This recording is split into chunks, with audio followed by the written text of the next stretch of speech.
नमस्कार दोस्तों, स्वागत है आप सभी का हमारे YouTube चैनल गुरु जी में। यहाँ पर आपको 25 इम्पोर्टेंट साइंस के क्वेश्चन बताए जाएंगे जो सभी एग्ज़ाम की दृष्टि से इम्पोर्टेंट हैं। तो देखते रहिए, पूरा वीडियो ज़रूर देखें। तो आज का हमारा पहला क्वेश्चन है, मानव शरीर में कुल कितनी हड्डियां होती हैं। देखिए काफ़ी आसान क्वेश्चन है, आप सभी को पता भी होगा, लेकिन मैं आपको बता दूं, मैं जितने क्वेश्चन भी आपके लिए लेकर आता हूं, आप हमारी इस वीडियो के माध्यम से अगर आपको क्वेश्चनों के बारे में पता भी है तो आप अपना रिवाइज कर सकते हैं, और अगर आपको क्वेश्चनों का आंसर नहीं पता है तो आप इन्हें याद कर सकते हैं। देखिए काफ़ी इंपॉर्टेंट होते हैं ये क्वेश्चन जो मैं आपके लिए लेकर आता हूँ। तो यहाँ पर इसका राइट आंसर ऑप्शन बी हो जाएगा 206। मानव शरीर में कुल 206 हड्डियां होती हैं। नेक्स्ट क्वेश्चन देखते हैं, नवजात शिशु में हड्डियों की संख्या लगभग कितनी होती है। देखिए ये दूसरा क्वेश्चन भी काफ़ी इंपॉर्टेंट है, क्योंकि ये रेलवे ग्रुप डी और रेलवे एएलपी एग्जाम में 2 से 3 बार पूछा जा चुका है। तो आपको ध्यान रखना है कि नवजात शिशु में हड्डियों की संख्या लगभग कितनी होती है, 300 होती है। तो यहाँ पर इसका राइट आंसर ऑप्शन सी हो जाएगा 300। आपको ध्यान रखना है, नवजात शिशु में हड्डियों की संख्या लगभग 300 होती है। नेक्स्ट क्वेश्चन देखते हैं, मनुष्य के शरीर में पसलियों के कितने जोड़े होते हैं। देखिए यहाँ पर क्वेश्चन में पूछा गया है कि मनुष्य के शरीर में जो पसलियाँ होती हैं वे कितने जोड़ी होती हैं। तो अगर आपको इसका आंसर पता है तो आप अपना आंसर लगा सकते हैं। तो यहाँ पर इसका राइट आंसर ऑप्शन ए हो जाएगा, 12 जोड़ी पसलियाँ होती हैं मनुष्य के शरीर में। तो आपको ध्यान रखना है। तो चलिए नेक्स्ट क्वेश्चन देखते हैं, शरीर की सर्वाधिक प्रबल अस्थि होती है। देखिए इस क्वेश्चन में आपको बताना है कि जो शरीर की सबसे मजबूत हड्डी या अस्थि कौन सी होती है। तो ये क्वेश्चन भी काफ़ी इंपॉर्टेंट है, अगर आपको पता है तो आप इसका भी आंसर लगा सकते हैं। तो इसका राइट आंसर ऑप्शन बी हो जाएगा, जबड़े में। जबड़े में शरीर की सर्वाधिक मजबूत हड्डी होती है। देखिए मैं आपको इसके बारे में बता दूं, जो जबड़े में हड्डी होती है तो ये लगभग 280 किलो वजन इसे सहन कर सकती है, यानी कि 280 किलो का वजन सहन कर सकती है। ये इतनी मजबूत होती है। तो आपको ध्यान रखना है। चलिए अगला क्वेश्चन देखते हैं, क्वेश्चन नंबर 5 है, मानव शरीर की सबसे छोटी हड्डी है। तो यहाँ पर इसका राइट आंसर ऑप्शन सी हो जाएगा, स्टेपिस। मानव शरीर की सबसे छोटी हड्डी होती है।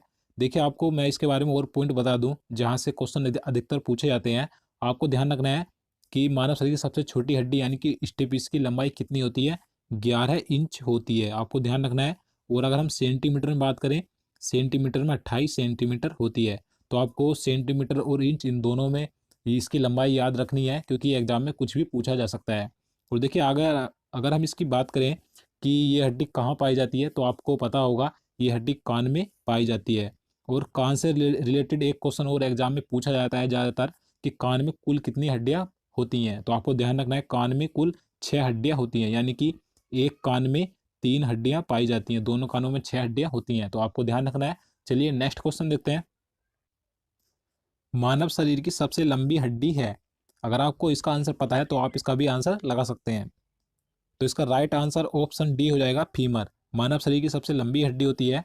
और अगर हम बात करें कि ये हड्डी कहाँ पाई जाती है, तो जांघ में ये हड्डी पाई जाती है। आपको ध्यान रखना है। चलिए नेक्स्ट क्वेश्चन देखते हैं, ह्यूमरस अस्थि कहाँ पाई जाती है। आपको बताना है कि ये जो हड्डी होती है ह्यूमरस, ये मानव शरीर के किस अंग में पाई जाती है। तो यहाँ पर इसका राइट आंसर ऑप्शन सी हो जाएगा, ऊपरी भुजा। देखिए जो हाथ होता है, तो हाथ की जो ऊपरी भुजा होती है वहां पर ह्यूमरस अस्थि पाई जाती है। अगला क्वेश्चन देखते हैं, टीबिया नामक हड्डी किसमें पाई जाती है। तो इसका राइट आंसर ऑप्शन बी हो जाएगा, टांग। टांग में पाई जाती है टीबिया नामक हड्डी। आपको ध्यान रखना है। चलिए अगला क्वेश्चन देखते हैं, क्वेश्चन नंबर 9 है, दांतों तथा हड्डियों में पाए जाने वाला तत्व है। आपको 4 ऑप्शन दिए गए हैं, अगर आपको इसका आंसर पता है तो आप अपना आंसर लगा सकते हैं। तो इसका राइट आंसर ऑप्शन सी हो जाएगा, कैल्शियम व फास्फोरस दांतों तथा हड्डियों में पाया जाता है। ये वेरी इंपॉर्टेंट है, ये क्वेश्चन कई बार एग्जाम में पूछा गया है, तो आपको ध्यान रखना है।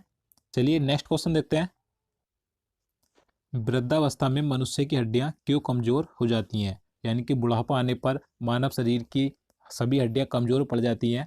तो इसका रीजन बताना है किस कारण से हो जाती हैं।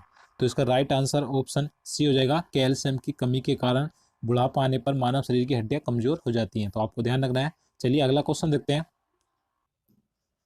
अस्थि में कौन सा लवण सर्वाधिक मात्रा में होता है। देखिए आपको बताना है कि अस्थि यानी कि हड्डी में कौन सा लवण पूछा गया है यहाँ पर, ना कि तत्व। अगर आपसे तत्व पूछा जाता है, मैं आपको पहले बता चुका हूँ, फास्फोरस और कैल्शियम पाया जाता है।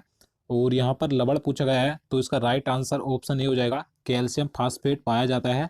तो आपको ध्यान रखना है। चलिए नेक्स्ट क्वेश्चन देखते हैं, अस्थियों एवं पेशियों को आपस में जोड़ता है। देखिए काफी अच्छा क्वेश्चन है ये। तो यहाँ पर इसका राइट आंसर ऑप्शन बी हो जाएगा, टेंडन। देखिए ये जो टेंडन होता है ये अस्थियों और पेशियों को आपस में जोड़ने का कार्य करता है। तो आपको ध्यान रखना है, काफी इंपॉर्टेंट क्वेश्चन है ये भी। चलिए अगला क्वेश्चन देखते हैं। मनुष्य के जीवन काल में कितने दांत 2 बार विकसित होते हैं? तो अगर आपको इसका आंसर पता है तो आप इसका भी आंसर लगा सकते हैं। तो इसका राइट आंसर ऑप्शन बी हो जाए, सॉरी सी हो जाएगा, 20। 20 दांत मनुष्य के जीवन में 2 बार विकसित होते हैं, यानी कि 2 बार जमते हैं। तो आपको ध्यान रखना है। चलिए अगला क्वेश्चन देखते हैं। मानव शरीर में पाचन का अधिकांश भाग किस अंग में संपन्न होता है? देखिए इस क्वेश्चन में पूछा गया है कि भोजन का जो सर्वाधिक पाचन होता है वह शरीर के किस अंग में होता है? तो यहाँ पर इसका राइट आंसर ऑप्शन सी हो जाएगा, छोटी आंत। देखिए छोटी आंत में सर्वाधिक भोजन का पाचन होता है, आपको ध्यान रखना है। तो देखिए आपको एक पॉइंट और ध्यान रखना है कि छोटी आंत की जो लंबाई होती है लगभग 6 से 7 मीटर इसकी लंबाई होती है। तो आपको ध्यान रखना है। चलिए नेक्स्ट क्वेश्चन देखते हैं। क्वेश्चन नंबर 15 है, शरीर के लिए एंजाइम आवश्यक होते हैं क्योंकि? तो इस क्वेश्चन में बताना है कि क्यों होते हैं एंजाइम हमारे शरीर के लिए आवश्यक।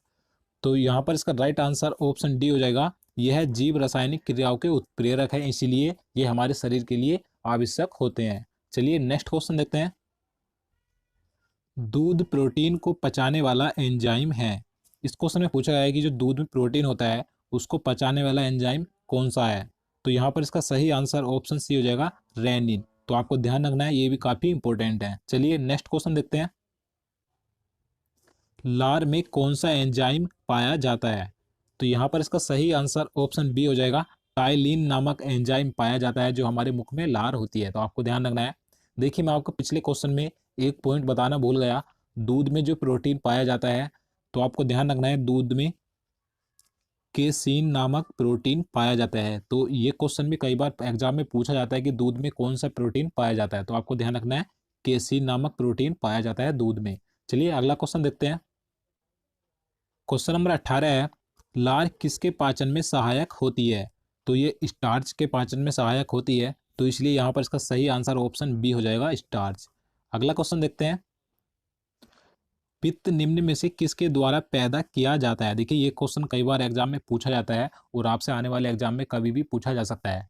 तो यहाँ पर पूछा गया है कि पित्त किसके द्वारा पैदा किया जाता है या पित्त कहाँ से स्त्रावित होता है। तो इस प्रकार के दो क्वेश्चन पूछे जाते हैं, स्त्रावित भी पूछ लिया जाता है।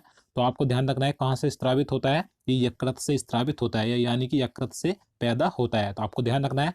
तो अगला क्वेश्चन देखते हैं। पित्त जमा कहाँ होता है? देखिए इससे पहले क्वेश्चन में हमने बात की थी कि पित्त कहाँ से स्त्रावित या पैदा होता है। इस क्वेश्चन में पूछा गया है कि यह कहाँ जमा होता है या कहाँ इकट्ठा होता है। तो ये पित्ताशय में जमा होता है। तो यहाँ पर इसका सही आंसर ऑप्शन ए हो जाएगा, पित्ताशय में। तो आपको ध्यान रखना है। तो अगला क्वेश्चन देखते हैं। मानव हृदय में कितने कोष्ठक होते हैं? तो आपको बताना है कि मानव हृदय में कितने कोष्ठक यानी कि चैम्बर होते हैं। तो 4 चैम्बर होते हैं। तो यहाँ पर इसका सही आंसर ऑप्शन सी हो जाएगा, 4।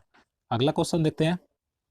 क्वेश्चन नंबर 22 है, रुधिर दबाव यानी कि ब्लड प्रेशर मापक यंत्र कौन सा है? देखिए आपने देखा होगा कि किसी व्यक्ति का ब्लड प्रेशर हाई हो जाता है या लो हो जाता है। तो इस क्वेश्चन में वही पूछा गया है कि उसमें किस यंत्र का उपयोग किया जाता है। तो इसका आंसर ऑप्शन सी हो जाएगा, स्फिग्मोमैनोमीटर का उपयोग किया जाता है ब्लड प्रेशर मापने के लिए। तो आपको ध्यान रखना है। चलिए नेक्स्ट क्वेश्चन देखते हैं। दौड़ लगाते समय मनुष्य का रक्तचाप, इस क्वेश्चन में बताना है कि दौड़ लगाते या दौड़ते समय मनुष्य के रक्तचाप में क्या परिवर्तन होता है।